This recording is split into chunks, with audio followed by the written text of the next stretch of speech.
అమ్మా నాన్న అనాథాశ్రమంలోని అభాగ్యుల ఆకలి తీర్చేందుకు మానవతామూర్తుల అన్నదాతల సహాయాన్ని కోరుతున్నాము.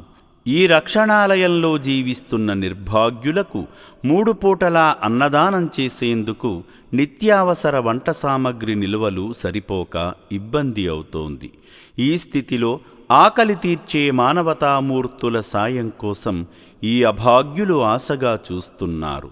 దయగల దాతలారా, వీళ్ళు మీ బిడ్డలే అనుకుని నిత్యావసర వంట సరుకులను అందిస్తే వాళ్ల ఆకలి తీరడం ద్వారా ఆ పుణ్యమంతా మీకే దక్కుతుంది. సేవాభావంతో మీరిచ్చే కేజీ బియ్యంతో 4 అభాగ్యులు కడుపు నిండా తింటారు. 3 పూటల 1800 మంది ఆకలి తీర్చాలంటే ఎంత కష్టమో ఒక్కసారి ఆలోచించండి. దయచేసి బియ్యము, పప్పు, నూనె, కూరగాయలు ఇలా ఏదైనా సాయమందించి శ్రీ పుణ్యలింగేశ్వరుని అనుగ్రహానికి పాత్రులు కండి.